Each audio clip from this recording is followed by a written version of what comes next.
I wanna try and take in all the highs, embrace them for more than a moment's time. I want you, please don't move when I push you away. I know I contradict myself some days, but will you ride the lows with me? Welcome to Mental Health News Radio. I am your host, Kristen Sunanta Walker. Our goal is to help discussions about mental health be a regular part of your daily life, no different than discussions about physical health. Mental illness can be a topic of discussion under the umbrella of mental health, along with so many other topics. This show is the original program on mentalhealthnewsradionetwork.com. Our network of shows are played in over 180 countries and cover more topics under that umbrella than you can possibly imagine.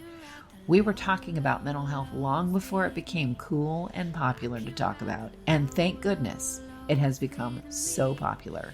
We have incredible guests, advocates, patients, experts, people.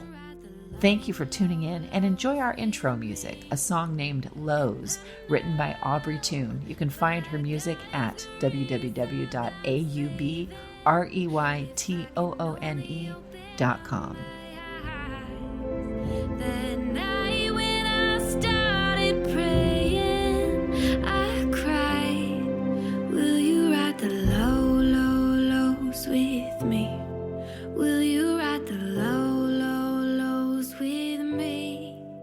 When I'm down, my vision gets blurry. Hey everybody, Kristen here. I'm really excited about this one because I'm with my people. I've got Chaya and Mike here who are going to tell a little bit about themselves, and then we're going to launch into their podcast and what it's about and how excited. This will be a test to see how I can keep a container around my excitement so I don't overdo it on this podcast. So we'll start with you, Chaya. Thanks so much for coming on the show and joining the network with your podcast. Oh my God, I am so excited about this. Thank you so much for having us a part of your network. It means a lot. Mental health is very dear to me. I truly believe everybody should experience inner peace. And so thank you so much for the network and for inviting us on this podcast.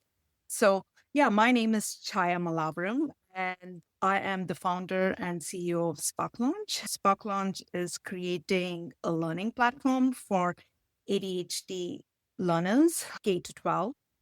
And I'm also a mom of a neurodivergent son who is thriving. He went from struggling to thriving, and so did I. Yeah, and also a wife of non-ADHD person. That's all I can say. Not an ounce of ADHD. So all of this has taught me a lot. Very grateful for every single experience, including the painful ones. Oh boy, yeah. Those are rife with gold, even though you're like, why do I have to get it this way, this lesson this way? Mike, tell us about you and also how you two met, Mike, now that we know Chaya. I want to hear that from you first. But first, tell us about you, your favorite topic, I'm sure. Oh, God. Yeah. My name is Mike Cornell. I co-host Spark Launch with Shia here, and I work as a peer support specialist primarily.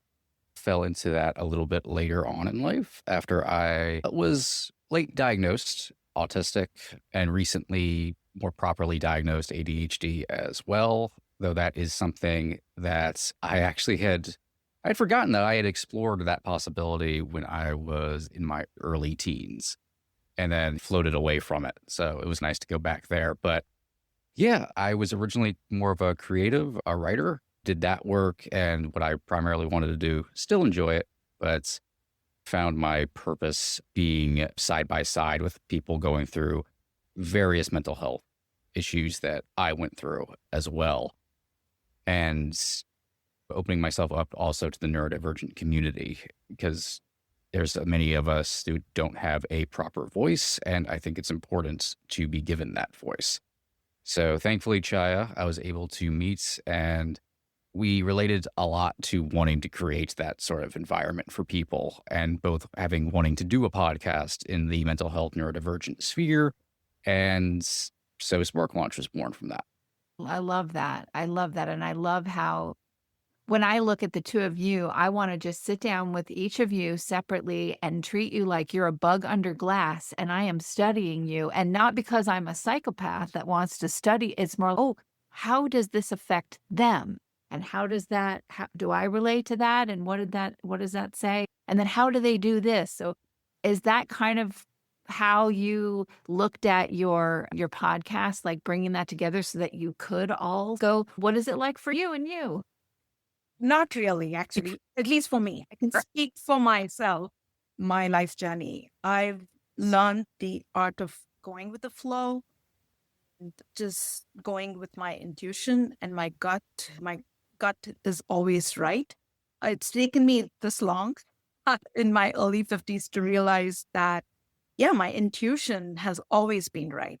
And when I met Mike, I think within the first 5 minutes, I knew he was going to be our co-host for the Spark Launch podcast, and we just only met once before we recorded our first episode. Of course. If I look back, it's ridiculous, but it totally worked. I just knew it, and so did Mike, because I think we talked once. We're like, "Do you think it's right?" And mind you, I had never ever done a podcast before. I'd never spoken publicly. Wow, that was a huge leap. Yeah. Yeah. I know. And I know that's a huge leap. and Mike just reassured me, and because he's a professional podcaster and I was nobody, I Quote had unquote. a lot of thoughts, a lot of emotion. It just was waiting to burst open. And so we did our first episode without a plan. We just spoke, and yeah, off we went. And I got comfortable with every episode as it moved along. Yeah, that's the best way. What about you, Mike? I think one of the fun things has been watching Chaya grow into kind of more of a podcast host as it goes, which I think has actually been a wonderful part of the point of the podcast, is growing and gaining perspectives on things. Because to me, that's like kind of what the podcast is. Everybody's experience, even if you have experienced remarkably similar things, everyone will have like their own sort of perspective on it, and is highlighting that. So for me, actually, it is a little bit like putting a bug under glass and taking a look at it and seeing what it is. I think doing that through guests, or we're conversing just with each other on various topics, is seeing where things go and seeing how things evolve, even like within a single episode. And I know where I've been podcasting for a very long time, but where we started with episode 1 versus where we are now, which is about nearly done recording season 2 of the show, Nice. that even my podcasting perspective has changed just based on the fact we've been able to converse with so many different lives, essentially. And I think that has been a really interesting value, and wanting to highlight individuals who have these life experiences, but aren't from the mental health sphere necessarily. Like some of them are, a good number of them, but others are just professionals or do things off the side, or found themselves falling into that. Because I think it's important to highlight those different modalities of discovering yourself. Absolutely. Do you think that the quickness of mind that comes with these aspects of neurodivergence is plays this huge role in us I feel like once we find the way that we can communicate successfully, and that's a journey, right? That's a journey all on its own. But once we find it, this is going to be very dramatic, but whatever. I looked at it like, and I might have said this before, someone who is paralyzed from the neck down, and the only way, they are an artist. This person is a genius and an artist, and I'm certainly not saying that's what I am. This is this person, and they have to paint, right? They have to paint. And somehow they were able to get people to help them to put a paintbrush in their mouth and paint on this canvas, right? And now they have all these other ways of painting or doing their art. And they're like, what? I look at like that in the neurodivergence field. We spend so much time trying to communicate and getting blasted and blah, and it doesn't work. And then when you find your way, which podcasting is such a great medium because our thing is to talk the way that we want to talk, suddenly it's like the world opens up and you have all these paintbrushers. Does that seem odd or Yeah. relatable at all? Especially being an artist, I totally get that. And when you give freedom and don't have rules and you're allowed to speak from your heart, which I think all of us should be, and it's magical. Magic happens when you let loose and just allow that flow of energy. And when it's coming from an authentic place, beauty happens. And nobody teaches these things. I wish this is what was taught in school. In fact, school has all these rules about public speaking, and that damaged me where I just shut my authentic self inside. And then it just was somewhere deep down in actually in some lost land.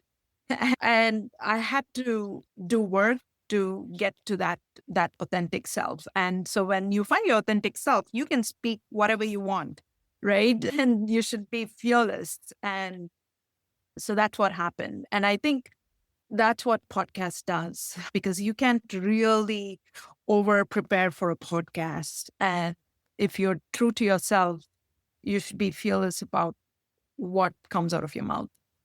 Yeah, absolutely. What do you think about that, Mike? I was just thinking that it's very ironic that I am so not a public speaker. And yet I've somehow been doing podcasts in one form or another since 2010, I think. Yeah. Maybe longer. But yeah, I don't know why I necessarily am gravitated towards things like the medium and being able to speak. I think podcasting in a way is like safe public speaking for me. Yeah. It's plus I have the radio voice, so that helps. It's Yeah. the only thing I can do with my life, according to some people. But Heard the same thing.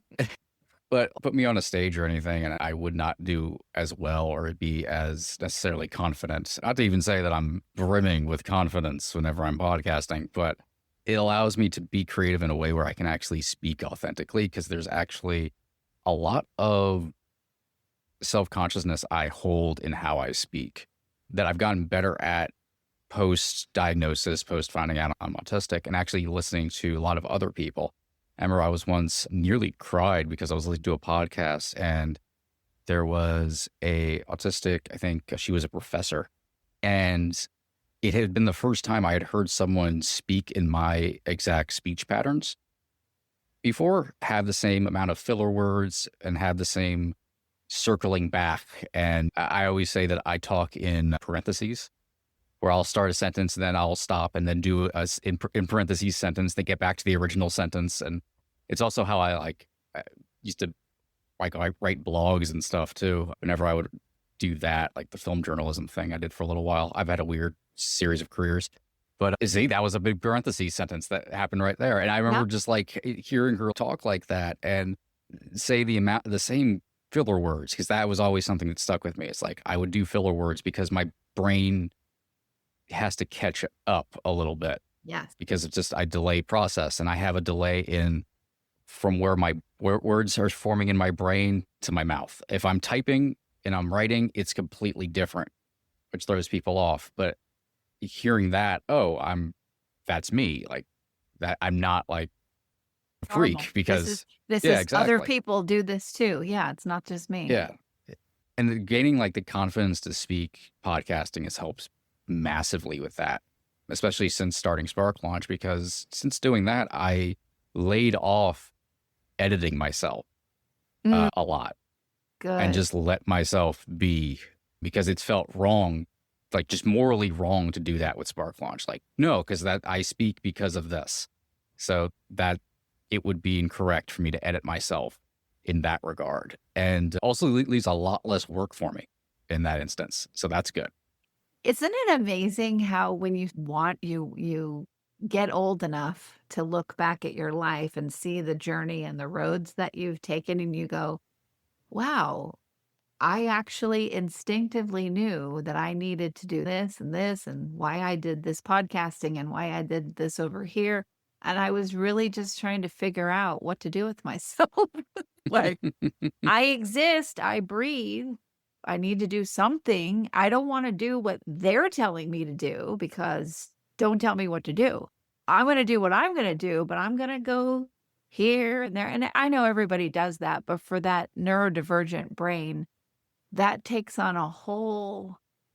I look at there's a Mr. Rogers version of things, which is so lovely. And then there's like the out of Africa version of things, which is, and Yeah. we tend to go over there. It's much more existential. I think that's what separates us. We are much more existential beings. So that search for self, I know speaking for myself, I was always trying to justify my existence in some way. And there are things I wanted to do and things I loved. I love creativity and being creative. That's why I wanted to be a writer. And I tried to do that for a while. And a lot of it had to do with trying to be myself in some way, justify myself, find what my voice was and put my voice out there in different forms. Even if it was writing fiction, it was still my voice. Podcasting was part of that as well. It's just like, no, here are my thoughts and here's what I can do. And maybe if I can entertain you for 5 minutes, that's enough of a justification for who I am. But it was that feeling of where's my place? What can I give others?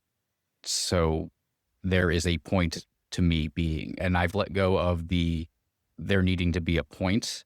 Yeah. I think that's just something that comes up, especially when you struggle with depression and all that. You're always looking for some sort of point to get up the next day. And these days, I believe more so that the point is whatever you decide it is on any given day. I'm big believer on chaos theory in that regard. I prefer the universe being a chaotic mess of absolutely nothing, that nothing is particularly important at any given time. I think there's a lot of beauty in the fact there's nothing important going on at all. We're just a bunch of dots running around on a rock that happened to form life at some point. I think that's actually cool. I love that brain. It just, yeah. Thank you. That was so fantastic. Jaya, what do you say to that? Yeah, sorry. Just this whole being able to just form who you are as a very unique individual and to figure that out. I'll premise it with this. I was having a conversation with someone who, when you like pull out a scroll of what they've done in life and their credentials, it goes, down a mile long. And if I wrote all the things that I have done that have been scary, most people wouldn't do, whatever, mine would be that long too. But none of those things that I have done fit into what society says are important things that you are supposed to have done. I'm short on that list. So how do you look at that? Yeah. And because the world is not built that way, world doesn't teach us to go inwards. They should be doing this from day one. The But- minute you're ushered out of the womb, let's go inside. Let's go inside and figure out who you are and why are you here? Yeah. Why are you here on this planet? What are your gifts? What are your gifts? What are your strengths? And let's explore that. And there are no mistakes. Everything is trial and error, and you're allowed to make mistakes. We learn from it. These are the things that parents should be talking about, schools should be talking about, and we would have evolved much faster. And I would have figured out who I truly am early on. I wouldn't have had to wait this long. But since the world is so focused externally, I didn't know who I was, but I carried all this pain inside of me, which was just shut down and not allowed to express because of all the rules. And I believed in the rules and the grades of the school. That damaged me massively. Yeah. It took me till late 40s, maybe, to figure out that I'm actually very intelligent. And it's weird to say that, isn't it? It's, oh, but I don't want people to think that I think I'm all that, because we've been told, how dare you think you're brilliant? How dare you think you're a genius? How dare you think that you can do everything? And we take that literally. Absolutely. So we are looking for external validation. So the second you let go of external validation and start believing in yourself, and you start figuring out the answers somehow, either through going inward, meditation, which is what I followed, but it could be through therapy or through other sources, whatever that may be. It's different for everyone. But for me, it was learning spirituality and the soul and the chakras and meditation and going inwards and actually working on myself, which got me to this point. And to let go of other people's opinions of me. Because even today, that happened. I don't expect everyone to get me. Just a month ago, I had somebody from my past come and tell me how wrong I am. And I'm so much into myself and I've dug myself into a hole. That was the exact words they used, but it didn't affect me at all. I bounced For back you. right away. How So long did it take you, though? Seriously, how long did it take you to go from when they said that to you really feeling, oh, I bounced out of that really quickly? maybe 2 days, but What? then, yeah. And versus the old me, I would have just sat with Taken root, that. Yeah. wouldn't it? Yeah. What's that? It would have taken root within you, Yeah, wouldn't totally. And I would have sat with it and I would have wondered, hey, these are people that I admired in my life. How can I do that? Or how can I say it? Or so what I did was I did express my feelings, but in a beautiful way. So this is what I've learned in my life, that you can speak your truth, but you don't have to hurt anyone speaking your truth. And when I learned to do that, I was able to speak my truth because they are also wounded. They are also a soul. There is that beauty inside of them, and they just have to find it. So we're all on different timelines. And so when we really are empathetic, even to the people who have hurt us, it will allow everybody to grow. But we don't have to be in their space. And that's what I did. I honored myself and I got out of that space, and I will not till they fully evolve. I don't know. Who knows when? Is it the next lifetime? Who knows? So I've given myself freedom for that. But yeah, so just going inwards and just being able to sit with your emotions, because emotions have answers for every single you have, and your next step of growth is with your emotions. So I feel this world has not dealt with your emotions. So they're just sitting with from different sources, and then it comes out in weird ways if it's not dealt with properly. So it's still going to come out like some that them invalidating me, right? It is also pain in them that came out in a negative way. Yes, exactly. And so that's why it's important to deal with our pain and learn to respect everybody, even though our opinions are different from somebody else, because they are looking at it from a different lens. But for that, we should know who we are.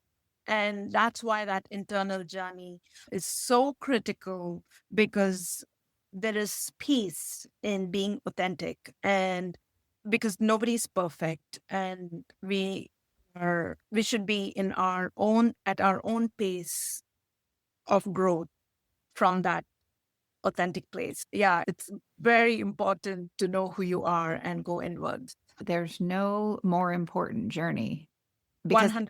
it feeds every other. I was thinking as you were talking, I was thinking, okay, so yeah, I remember I had my sort of so angry at all the years of being stifled and all those things that I had about a good decade, maybe about a good decade where I was in so much anger and pain and finally able to speak that all I could see was my woundedness. I could certainly talk about and peripherally see other people's woundedness, especially people that were attacking. I couldn't really see their woundedness in it. And I noticed around the 10-year mark, because I give myself grace, okay, I needed to go through that period of time where I was really angry, which is not my natural state.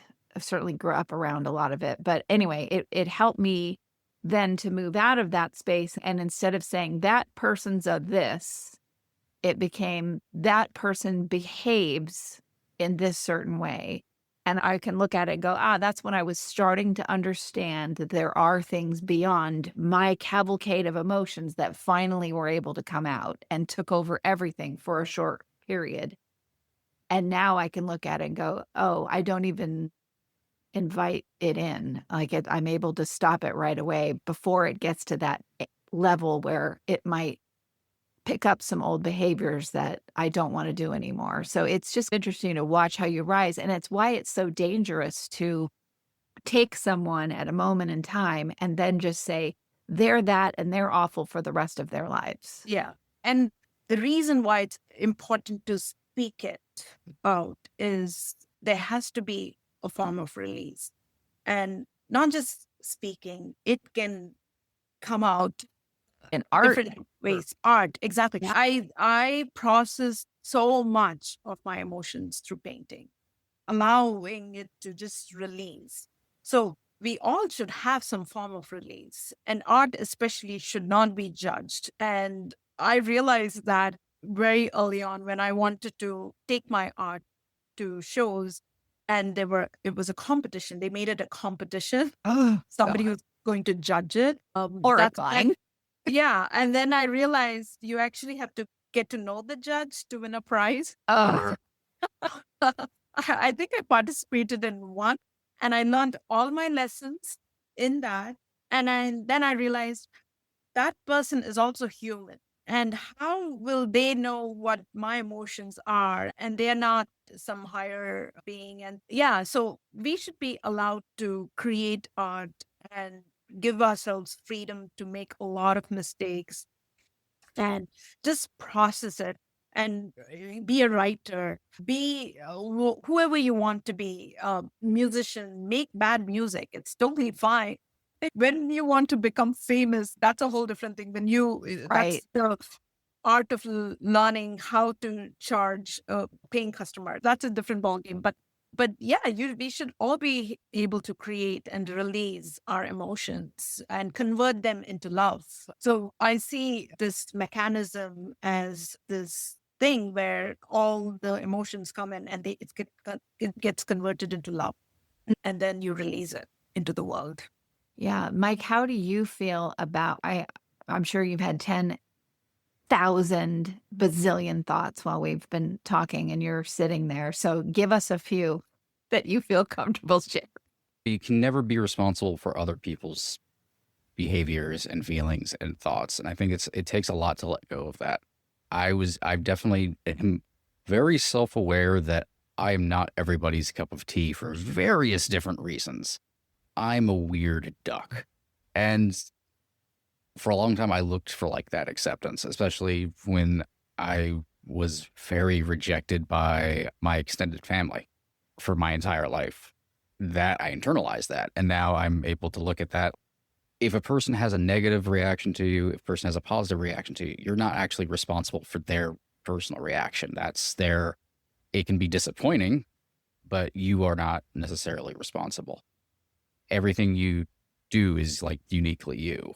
And his point about making arts, and if you make bad music, you should still make music. That's what is early punk music than just Right. the Sex Pistols couldn't play a single instrument at all. And through sheer force of will, those early bands created an entire genre of music that is considered artful and great in its own way. And I love that that's what a human being can do.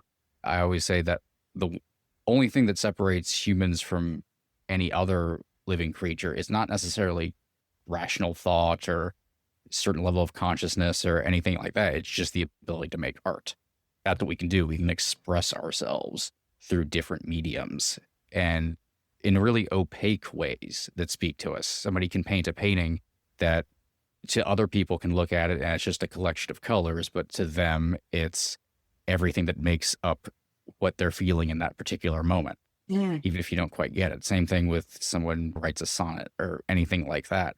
A photographer takes a particularly beautiful photo because it captured how they were feeling in that moment. But to us, it's just a skyline. I love the fact we can communicate in that way. It's why I was gravitated towards the arts and writing, and most of my stuff when I would write, even if I didn't plan on it, ended up usually being about depression or trauma or something of the like. Even if I was trying to write something silly and just for fun, it would work its way in there at some point.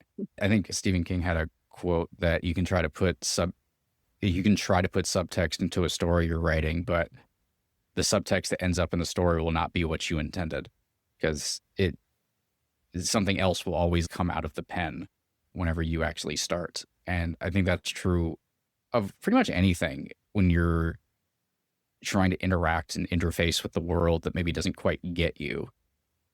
Who you are is going to come out in very, sometimes odd facets. Yes.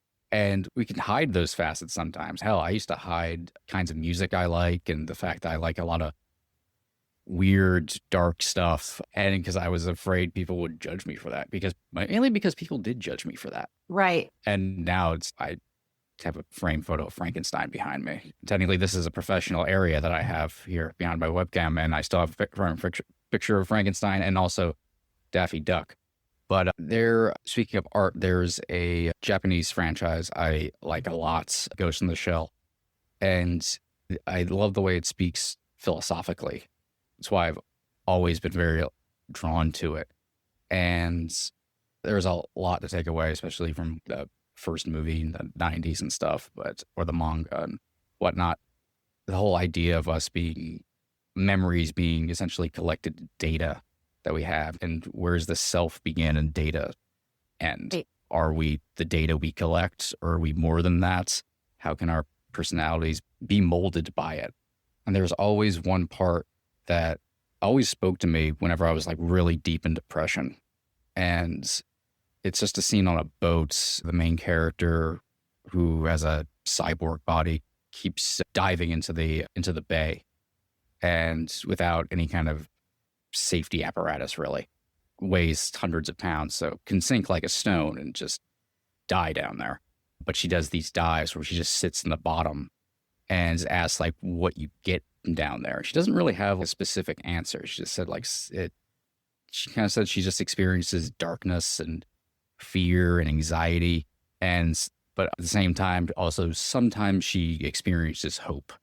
And I love the idea those all exist side by side. And that's how I feel about depression, and everything that kind of happens in your life kind of sits side by side with that. At the end of the day, the one thing that unites everybody is misery, which seems very dark and pessimistic, but I think that's actually a really nice equalizer, and is very beautiful and helpful for a lot of people, is to remember that through misery, hope can also lie. And that had gotten me through all those times that I was rejected by other people and continue to be rejected by other people. Yeah. For various The journey reasons. continues. Yes. It never ends. Yeah. I think all of these, the coexistence of all these emotions together is very natural. I think it happens a lot. But the problem with the world is selling happiness. And Yes. we think we are supposed to be happy all the time. And then if you're not, just fix it, right? Fix it right away and be happy, and just shove everything under the carpet and let's pretend we're all partying and having a great time. And so once we realize we have to deal with those emotions and sit with it and figure out your own unique way to work with it, you will somehow find answers to that pain. and then move on to that next step in our evolution, in our soul evolution. These two words came together. I'm not trying to say they're profound at all. They could be ridiculous, but the two words that came together for me was emotional art. I don't think that we have enough how much the journey of moving through all, especially someone who has been depressed to the point of not wanting to be here, which has been me many times over my life. But there's art in that. There is art in the journey, in living through all of those different stages of emotions. That is also art because it's creation. You're creating so many different ways to think and pushing your brain. Okay, I'm in this rigid place of depression. I know what my rigid place of depression is for me, and how I have had to learn how to move and weave and navigate through that to get out of it, while also hearing, oh, you're just becoming one of those law of attraction people that just sees everything as this beautiful blah, blah, blah. But yet sometimes I needed some things like that to help the out of this dark space I was in. And that to me is its own form of art. What do you guys think about that? Totally. Art, for some reason, has been defined by visual measures, but not with emotion, as you described it.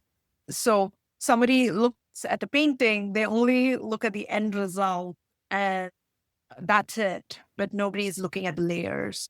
And life is art, and there's beauty in everything. And there's more beauty when there are flaws. Let me tell you, I've seen that physically in my art because I've converted every flaw into beauty by painting over it. And that has created layers and textures, and people love that. So I've seen it happen. And there's so much beauty when a person shows all those layers, and you can see it through that because there's depth in it. And it's not just that surface level, hello, and how's the weather, with the small talk that we do. Nobody's going to remember that. So there's so much beauty in people's life, and we are constantly creating. Yeah. And that's what's going to make the difference in this world. And that's how you shift energies on this planet. What do you think, Mike? I really agree that we're all sort of our own canvases walking around, and every emotion we feel is some sort of expression of art, even though we don't consider it as such. Anytime we describe how we're feeling, it's some form of art, because we're not really, who describes how they're feeling in pure nuts and bolts terms? That's not really how any of us communicate. Even if you go, I'm sad, so I'd really like my favorite food or something. Like, oh, you're actually transferring this in some sort of way that is actually artful because you're creating meaning out of something else to make yourself feel better. That's actually kind of art in one interesting way or another. Like, we're all kind of like these floating balls of energy that happen to be able to interact with each other. And because what is consciousness? It's neurons firing off in our brain, that this physical concoction that makes up our bodies, but we can actually bump in and talk to each other like we're walking collection of molecules that would usually fly through the universe, but we happen to be able to have a conversation and ask how your day's going. I think we can also take that kind of stuff for granted, especially when there's so much other crap going on, that we don't slow down and appreciate that existence is actually enough sometimes, especially on tough days. Like, I didn't have to find meaning in a certain day to go on. Just the fact that I was able to exist in a space is enough. I always say that people put too much stock in like careers and stuff. If you don't have one you particularly want to do, why is that considered a bad thing? Right. What is it? What's something else you'd like to do? Oh, I just like to hang out with my friends, and I enjoy cooking on the side sometimes just for myself. Yeah, that's all you need to do. You don't have to try to create this monolithic thing that represents you that gives back to the world. Sometimes whatever you do is enough. And same thing for anybody going through depression or suicidal thoughts or anything like that. What would trip me up is what also creates a lot of unhelpful advice for those is things like you have so much to live for, which is very unhelpful, or putting, oh, but these people would be upset, which is also not very helpful. I hated hearing that. Like, those are all external things. Like, just the fact your feet are on the ground and you are here, even if everything sucks, you are here right now. And the entire world is around you one way or another. And you can make something out of that in any particular day, because existence is clay that you can mold in some way. And that goes back to literally anything you do as a being who gets to walk around in a meat suit. You get to do is some form of art, even if it's leisure activities, even if it's going for a walk, because that makes you feel happy for the time you're going for a walk, and you get to see things along that way that other people don't get to see. I always go back to one time I was walking and it's in a neighborhood, and for some reason, I don't know why, every single recycling bin was lined up perfectly.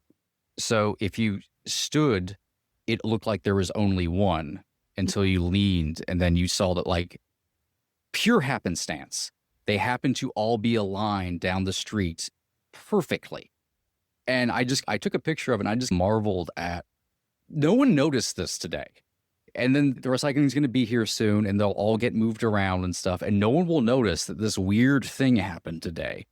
But that's really freaking amazing that, like, and the fact that I'm getting to witness it, like, it's just an odd thing. Does it have meaning? No, because not everything has to have meaning. Right. That's just a cool thing I got to witness. Like, the universe inadvertently made something artful and beautiful out of something very banal and pointless. And I love pointless. There's nothing wrong with pointless.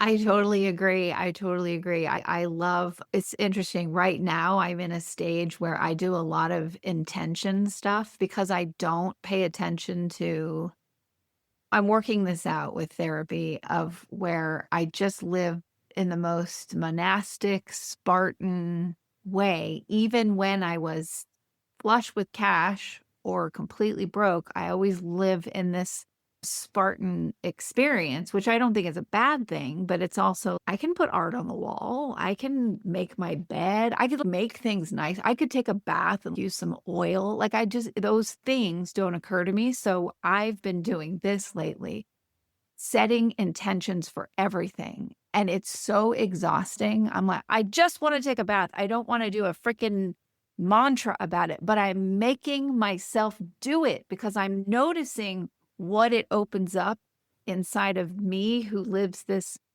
experience that could have so much more color.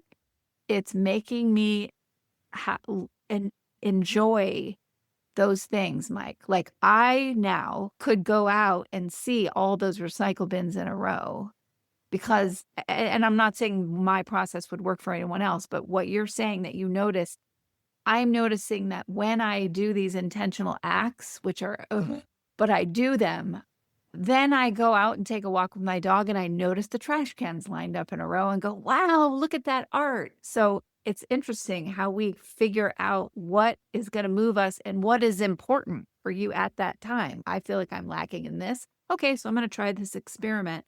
Whereas if I filled up my life with all of the busy, climb up that ladder, get to this other ladder, get this education thing, do this, do that, blah, blah. Not that any of that's bad, but me, how I function and work in the world, that has always distracted me from what really makes me happy. And what really makes me happy is noticing, like, the trash cans lined up in a row. So isn't it interesting how we can make that amalgamation in your own life? Yeah. When your brain's too filled with noise, you won't notice anything around you. And we tend to fill ourselves with noise. And a lot of it's sometimes to distract, sometimes because we don't know better, sometimes because it's learned behavior, because a lot of people came before us, did the same exact thing and lived with very noisy brains and were miserable because of it. But that seems to be the way you operate as a human being is to have noisy brains and always thinking. But look, no one loves ruminating on things more than me, usually to my own detriment. But Same here.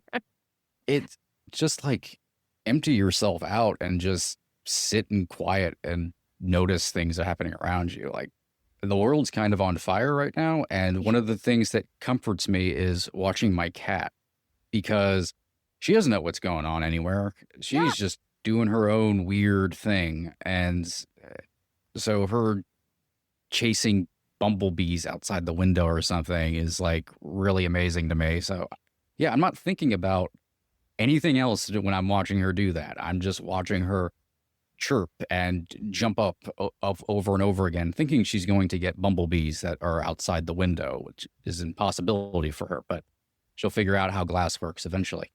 And we fill our brains with all the things we need to do, we need to accomplish, all the things that are happening. I think we also believe that it's some sort of backwards responsibility thing where we have to do that. Otherwise, we're failing, which I'm sure is something drilled in our heads by generational trauma of how being a functional adult works. But probably also a very probably American society thing as well. No one ever allows themselves to go, but I really don't need to think about any of this stuff. I really don't need to aspire to be things that I don't have interest in, where we get very caught up in you're supposed to aspire to do this, do that, and do this, even if you don't care. What's all the pressure of having kids, even if you don't want to, a lot of people are pressured into doing it and then are very unhappy. And then the kids subconsciously will pick up on that fact and, you get some extra generational trauma there as well. And I think a lot of them, in regards to that note, I think a lot of the sort of zeitgeist jokes about how being a parent is hell and all that has permeated society for decades upon decades stems pretty much from that. It stems from parents who didn't really want to be parents, but were forced into doing that because that's a life thing. That is step 2. Step 1 is this, step 2 is this, step 3 is this, and then you die at some point. Right. Sign me up for that journey. Yeah, and what is that? What part of those plans did being you fall into? Yeah. And it being you, having your own wants and needs and personality and what you can give, like that never comes into the equation. We're not taught to bring that into the equation. We're taught to actually not believe in that stuff because, that's frou-frou or that's a self-absorbed. Waste of time. It's a waste of time. Oh, you're a dreamer, which is always so strange. As if, what the hell else am I supposed to do? Is it better if I just lay there and look like a vampire and there's nothing going on upstairs while I'm sleeping? Is that better than being a dreamer? What are we talking about here? Yeah. Yeah. It just gets so frustrating when I meet people who clearly want to break out of that stuff and can't. And I think 9 times out of 10, the ones who see the strings are neurodivergent people because we see the strings.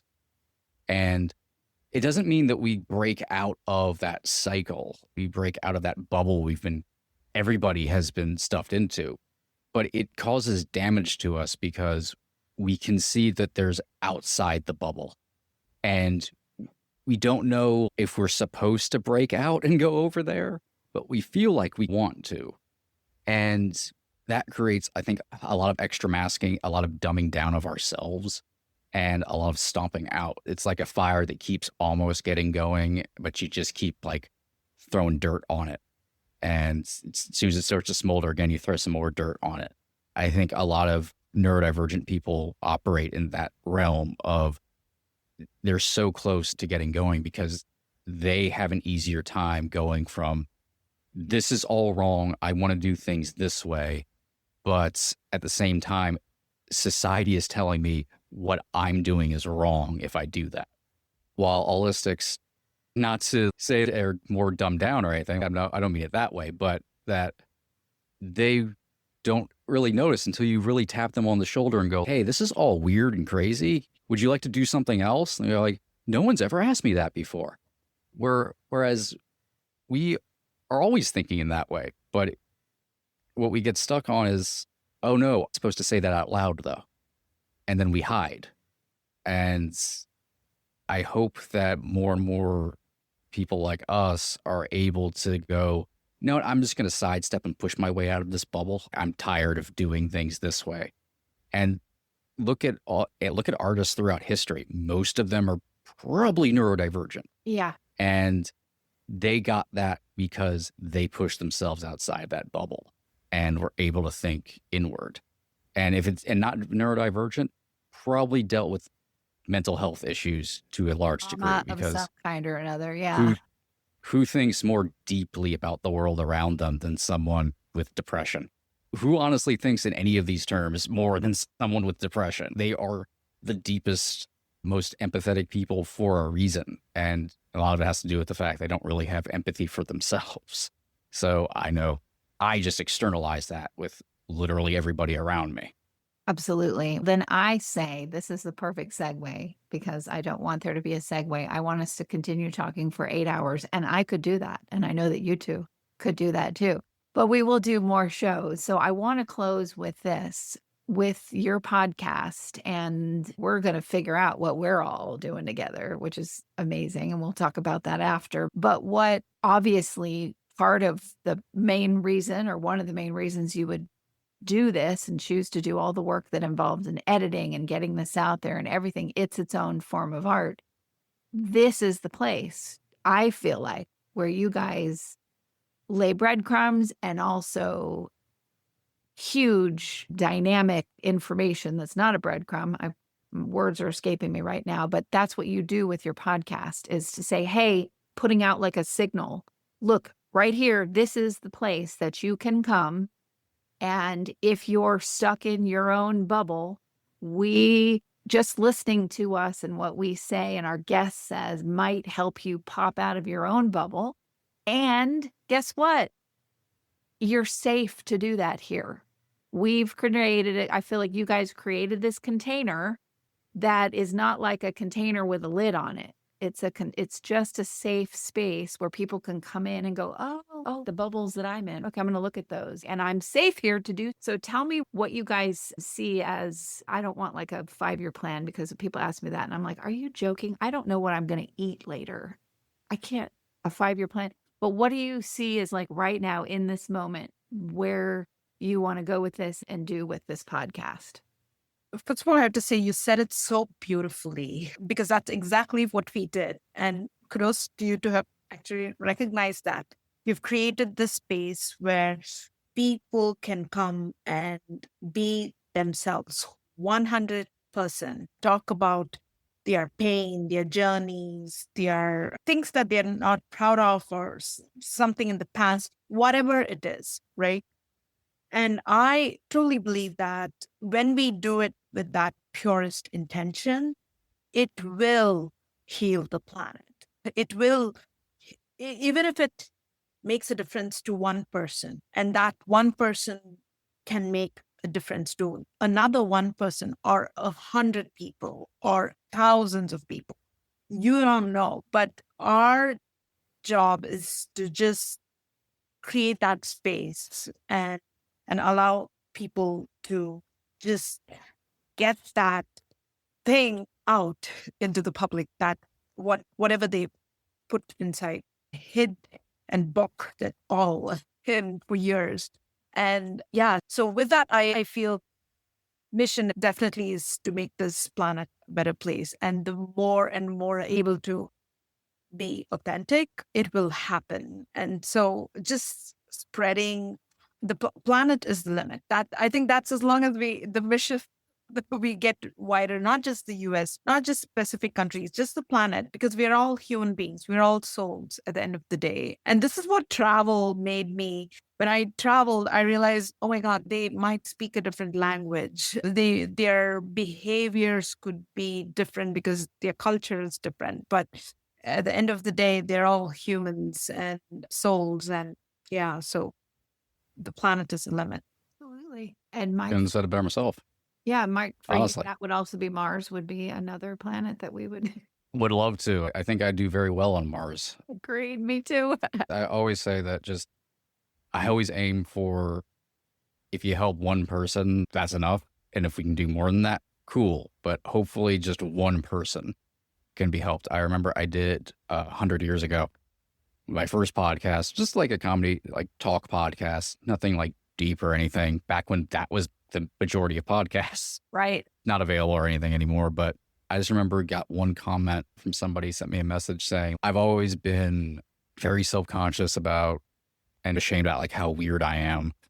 But you guys are so weird unapologetically that it makes me feel really good about myself. And I just thought, oh, this is a stupid, like dumb side thing I do with my friends. And it ended up having that reaction. Like, somebody it's like helping somebody. Like that's what I want out of Spark Launch. And if we can continue to build, and if we could build a community, yeah, I would love that. I'd love to be able to create something from there.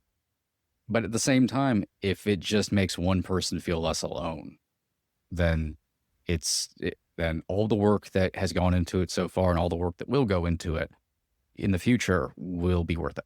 Perfectly said right there. That is exactly 100% how I feel about the network, my own podcasts, and all the things that I do. It was not created to become some kind of famous conglomerate that takes over no, it was literally just created because I could not contain what was in my mind. I was going insane. And I needed to talk to as many humans as possible and have an excuse to pick their brains so I could figure out what the hell was going on with me and with everybody else. Really, that's like and the fact that I turned it into something that could help me eat and live is cherry on top, but that is not what the intention was. And it's amazing when you don't pay attention to those kinds of things, how they can turn into something and you go, oh, that was not intended, but that's cool. I think that's how the universe rewards you. It's going to come back. It's the law of the universe. And the more pure energy you put out there, it's going to come back. Yeah. And spaces where you behave like yourself. I marvel at YouTube creators, as an example, who get out there and they are like, there's this one woman who is so ADHD. It is mind-boggling. And sometimes I just watch her for an hour to get a tune-up because I have ADHD. And then I lived with someone who is another diagnosis of ADHD that does not exist. Okay. That is who I was married to. He takes ADHD and pushes it to some kind of level that is on the far edge of the universe. And that worked for me. Even though it frustrated me, he was so good for me in the ways that, and why I stayed and put up with abuse was because his brain gave me something to do. But what I've learned is, oh, I don't have to suffer through abuse in order to get that kind of mental stimulation. I don't have to put up with that to get that, because look, we can create these spaces where we can do these kinds of things and nobody's abusive to you. So it's interesting to watch how all that unfolds. And even that in and of itself is a gateway for somebody else who's autistic, ADHD, dyslexic, whatever it is on the neurodivergent spectrum, and anyone, even not on the neurodivergent spectrum. If you're sitting there and you are tolerating abusive behavior because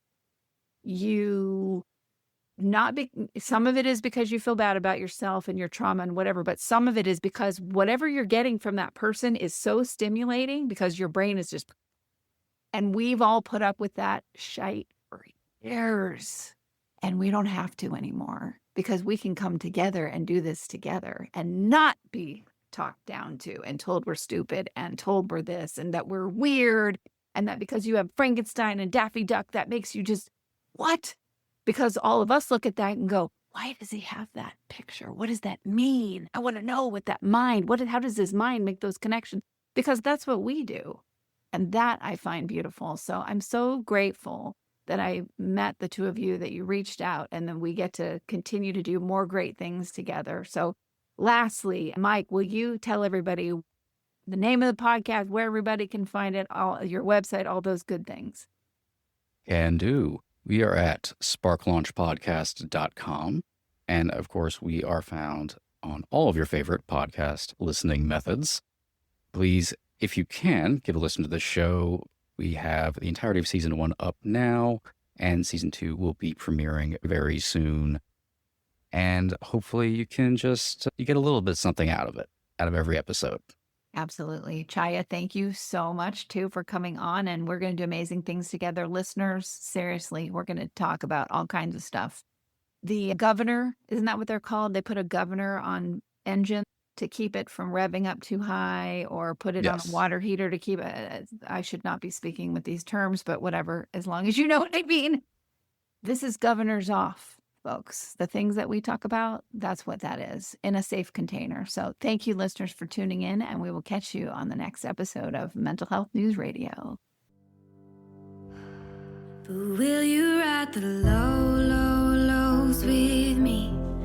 Will you ride the low, low, lows with me? One thing you can always count on at Mental Health News Radio Network and my show is that there will always be dogs around. Why? They are natural healers, excellent for your mental health. The original therapy dog Miles has something to say in just a moment. For now, please check out all of our amazing shows at mentalhealthnewsradionetwork.com and all your favorite podcast apps. Until next time, I'm Kristen Sananta Walker, and thank you for listening. Me tonight, and I can ride the low, low, lows with me. I can ride the low, low, lows with me till my vision clears up perfectly. I can ride the low, low, lows with me. Good boy.